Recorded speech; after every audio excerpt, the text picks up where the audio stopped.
the Gabe brewer story, and this is going to be the beginning. I'm going to talk about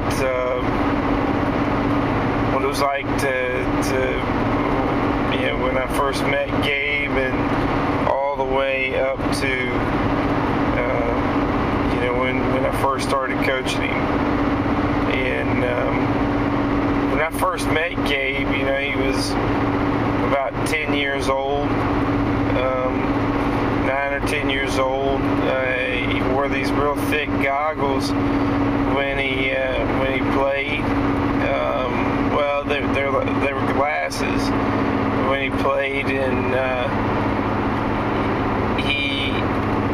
what I remember about him is how hard he played. But when I first met him, me and my wife were coming out of a church in Brentwood, Tennessee, and we came to a church where we lived in Laverne.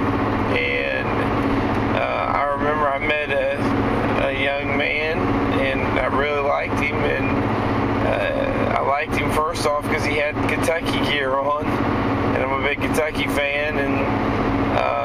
And then how polite and humble he was. So Gabe was one of the first kids I met over at Rock Springs Church. He was such a good kid.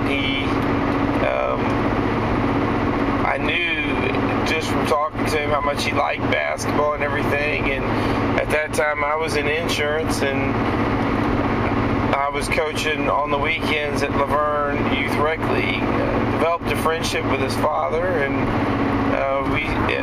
we started talking, and I wanted him to play for my team.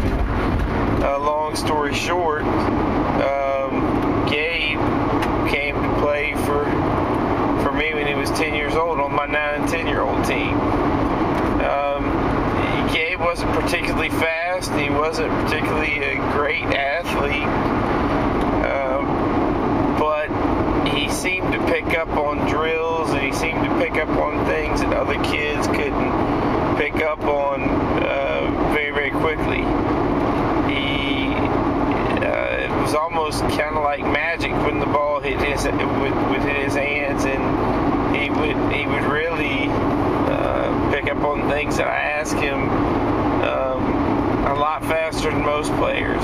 So at 10 years old, he is getting the Don Meyer way of doing basketball, because that's the way we do, and that's the way I coach. And Gabe was enshrined in that. I mean, really,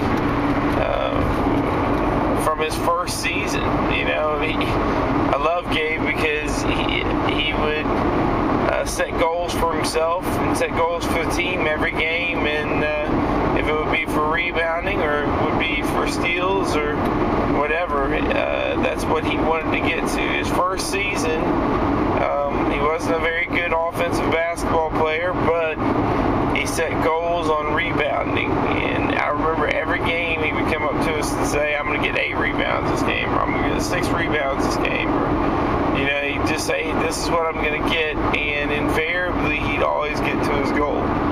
And that's one of the first reasons I think Gabe had such a successful career.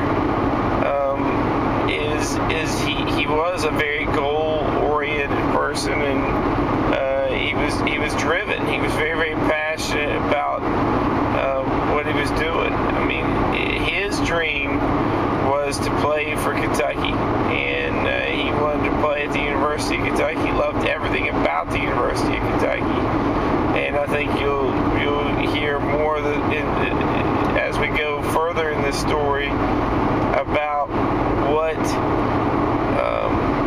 what changed about Gabe and what didn't change about Gabe. But Gabe's first season with the One-Way Fire was a great season, and I believe it just gave him more hunger and more passion to become the best player he could become, and he worked very hard to do so.